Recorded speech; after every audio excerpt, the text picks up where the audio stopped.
ውድ ቤተሰቦቼ ተመልሼ መጥቻለሁ። ተመልሼ ስመጣ እንግዲህ ዛሬ ዴቭ እኔ በጣም ነው እየገረመኝ ማለት ነው። ሲቀጥል ኤፍሬም ማለት ለአብርሽ ብዙ ነገር ለፍተዋል፣ ብዙ ነገር ደክመዋል። አብርሽ ደግሞ ትላንትና ይቅርብህ፣ ይሄ ነገር ይጎዳሃል፣ ለአንተም ጥሩ አይደለም፣ ለልጅህ ዋጋ ክፈል እና ሚስትህን ጠብቅ፣ ካልሆነ ደግሞ ሩታንም ከጠላሃት ከሩታን መገናኘት ካልፈለግ ለልጅህ ስትል ዋጋ ክፈል። በቃ ማንኛውም ሴት በህይወትህን ውስጥ ማስገባት አትችልም። ሄርሜላም ለአንተ ምንም አታረግልህም፣ ሩታም ለአንተ ምንም አታረግልህም። በቃ ከሩታ መሆን ራሱ ካልፈለግ ለብቻህን ሁን፣ ለራስህ ጊዜ ስጥ። እናም ደግሞ ለልጅህ ስትል ብዙ ነገር አርግ ሲል ብዙ ነገር ተናግረዋል ኤፍሬም ማለት ነው። እውነት ለመናገር ዴቭ ማለት ነው። አንዳንድ ሰዎች በጣም አውቂ ናችሁ፣ ጥሩ ጥሩ ናችሁ ስትባሉ ደግሞ ሌላ ቦታ አትሂዱ ከፈመሳችሁ በኋላ ማለት ነው። ይሄ ያለ ነው። ዞራችሁ ከፈመሳችሁ ካደጋችሁ በኋላ ያ ያደጋችሁበትን እጅ ወይም ደግሞ የሆነ ነገር መብላት ለእኛ አዲሳችን አይደለም እና ዴቭ ዛሬ በተናገረው ንግግር ማለት ነው። አሰላሙ አለይኩም ወራህመቱላሂ ወበረካቱ። ውድ ቤተሰቦቼ ሰላም ሰላም ብያለሁ። በያላችሁበት ሰላማችሁ በዘዘት ተረፍርፍ ይበልልኝ። ይህንን ቪዲዮ ከወደዳችሁ ላይክ፣ ሼር፣ ሰብስክራይብ እያደረጋችሁ ቤተሰቡ ነው ለምታበረታቱኝ ከልብ አመሰግናለሁ። እና ነውርማ ከተባለ ዴቭ አንተም ትልቅ ሰው ነህ። በዚህን አክል ውሸት ለምን ትዋሻለህ? የኔ ጥያቄ እና ሚዲያ ላይ ጥሩ ነገር ትነጋገራለህ፣ አሪፍ አመለካከት አለህ እያንን ነው ብዙ ጊዜ የምናሞግዝህ አንተን ማለት ነው። ነገር ግን እዚህ ጋር በመጀመሪያ ደረጃ ኤፍሬም ለአብርሽ ብዙ ዋጋ ከፍለዋል። ይቅርብህ፣ ከዚህ ነገር ውጣ፣ እራቅ፣ ለአንተ አይመጥነህም፣ ለቤተሰብም አይመጥነህም ሲል ብዙ ጊዜ ተናግረዋል። ብዙም ጊዜ ደግሞ ተከላክሎለታል ለአብርሽ ማለት ነው። ዛሬ ኤፍሬም የፈለገ ነገር ቢሆን ያላረገውን ነገር ያልደበቃትን እንግዲህ ቺ ልጅ እቃ አይደለችም፣ ሰው ናት አይደል? በዛ ላይ ደግሞ ትልቅ ሴት ህፃን ልጅ አይደለችም። ህፃን ልጅ ራሱ ቢሰረቅ እንኳን የሆነ ነገር ቢደረግ እንኳን ያለቅሳል። እናንተ ጅልነትን እንጃ። በዚህ ናክል ለምን መዋሸት አስፈለገ ዴቭ ማለት ነው እንዴ? ሰው ከጠፋ እኮ አፋልጉኝ ብሎ በሌላ ነገር ይመጣል እንጂ ቀን በቀን አንተ ካሳዘነችህ ዴቭ ለሄርሜላ ካሰብክ ለምን ቪዲዮ ይዘህ ትመጣለህ? በቃ አፋልጋታ፣ ፖሊስ ጣቢያ ሂዱ። ሩታም ቢሆን ክሰሱኝ ብላለች፣ ኤፍሬምም ቢሆን ክሰሱኝ ብለዋል። አትክሰሱኝ ያሉ ነገር የለም፣ እኛ የምናቅ ነገር የለም አለን አይደል? እዚህ ጋር ዴቭ ወንድምህን ማገዝ አለብህ ስትለው ከዚህ በፊት እኮ እያገዘው ነበር አይደል? ተው ሲባል እምቢ አለ። ዛሬ ኤፍሬም ለአብርሽ እንዴት ነው የሚያስብለት? የኔ ጥያቄ ትላንትና እኮ ኤፍሬም ለአብርሽ ሲል ብዙ ነገር ሲያደርግ አብርሽ ምንድን ነው ያደረገው? ኤፍሬምን አውጥቶ ወርውሮ አይደለም ውሽሚትን የመረጠው። ስለዚህ ራሱ ወንድሙን ከወንድሙ ጋር እንዲጣሉ ያደረገች ሴትያ ከወንድሙ ጋር ይቅርብሽ፣ ከወንድሜ ህይወት ውጪ ሲላት አይ አልወጣም ወንድምህ ነው የምፈልገው እያለች አብርሽ ደግሞ ውሽሚትን ነው የምፈልገው አንተን አያገባህም አልፈልግህም ብሎ ያባረረውን ዛሬ ብትጠፋ ለምንድን ነው የሚፈልግለት? መፈለገትም የለበትም። ዴቭ አትሳሳት እንጂ እንዴ! አንተ ደግሞ በጣም አዋቂ ነህ፣ ጥሩ ንግግር ታወራለህ፣ መልካም ሰው ነህ ስትባል ደግሞ ሌላ መንገድ አትሂድ ማለት ነው። አንተም ደግሞ ፈመስክ ልትገለበጥ ፈለግክ ማለት ነው። እና አነጋገር ካለ እውነት አዋቂ ከሆንክ በቃ እምታክ ከሆነ ልጅቷ ጠፋቻ ካሜራ በየቀኑ መደቀን ምን አስፈለገው? ምንም ያስፈልግ ነገር የለም፣ መፈለግ ነው። እስከ ዛሬ አንተ ከጠፋች አንድ ቀን ቪዲዮ ሰርተህ አታውቅም። ዛሬ ግን ሁላችሁም ማለት ነው ኤፍሬም ከሩታ ጋር ስለሆነ ለምን ሆነ እኛ ጠልተናት እኛ ያላቀረብናት ቤተሰብ ያላቀረባት እንዴት ግለኝነት ወጥቶ እሱ ያቀርባታል? እሱ ደግሞ መብቱ ነው።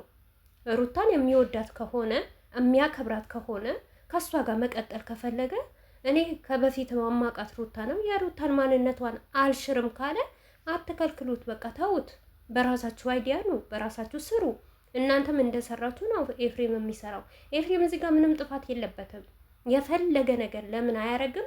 ትላንትና ኤፍሬም አብርሽ ተመለስ ሲለው አብርሽ እሺ ወንድሜ ይሄን ነገር አንተ እውነት ነው ያልከኝ፣ ይሄንን ነገር ስለሚከፋኝ ስለሚያስደብረኝ መመለስ አለብኝ እሺ ብሎ የኤፍሬምን ነገር ሀሳብ ሰምቶት ቢመለስ ኖሮ ዛሬ ኤፍሬም ተነስቶ ይሄንን ነገር ቢያረግበት አው እኛም እንወቅሰዋለን። ትላንትና ያንተን ቃል አክብሮ ነበረ፣ ዛሬ እንዴት አላከበርኩህም ብለን እኛም ቪዲዮ እንሰራለን። ግን ትላንትና አብርሽ ለኤፍሬም ቦታ አልነበረውም።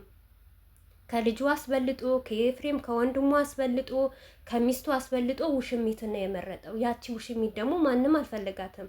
ዴፍ እውነት ለመናገር አንተም አትፈልጋትም ታውቃለህ። የሆነ ለማስመሰል ለመፈስ እዚህ ጋር መታችሁ ፌመስ ለመሆን ነው እንጂ ሄርሜላ እንደዚህ ሆነች ያንን ሆነች። አብዛኛው ጊዜ ደግሞ ዴፍ ከየትም ቦታ መጥፎ እንድትሆን አትፈልግም። በሁሉም ቦታ ትክክል እንድትሆንና በቃ የሁሉም ኦዲየንስ እንዲወድህ ነው የምትፈልገው።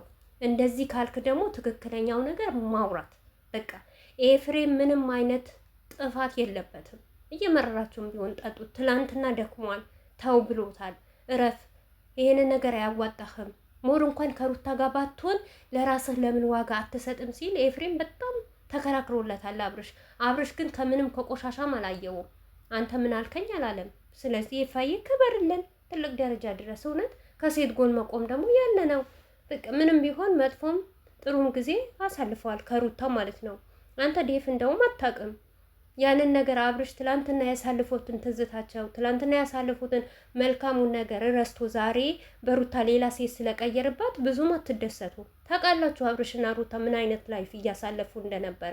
ኤፍሬም ደግሞ ያንን ነገር አስታውሶ ምንም ብትወር ሩታ ብታጠፋም ብትበድለውም ወንድሜ፣ ስለዚህ ሩታ ምንም ጥፋት የለባትም ከጎኗ ነኝ ብሏል። በግድ ለምን ሄርሜላን አልፈለግም? አልፈልጋት በቃ አይወዳትም ስላልወደዳት እሷም ስላልወደደችው እሷም እኮ አትወደውም።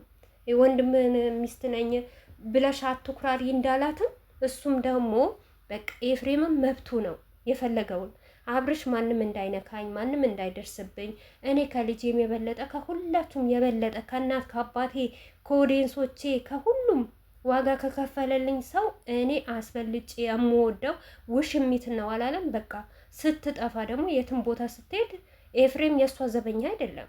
እውነት ለመናገር ነገ እሺ ዛሬ ይፈልጋታል፣ ነገም ድጋሚ ብጠፋ የኤፍሬም ፈልጎ ሊያመጣት ነው ወይስ የኤፍሬም አንድ ቀን ምሳ እንብላ ስላላት ሁላችሁም የኤፍሬም እኮ ደረቱ ነፍቶ ልክሰሱኝ እያለ እኮ ነው። ክሰሱኝ እና እኔ አልወሰድኳትም አላየዋትም አለ አብርሽ። እንደዛ ከሆነ ተከብሮ ለምን ውሽሚትን አይፈልግም?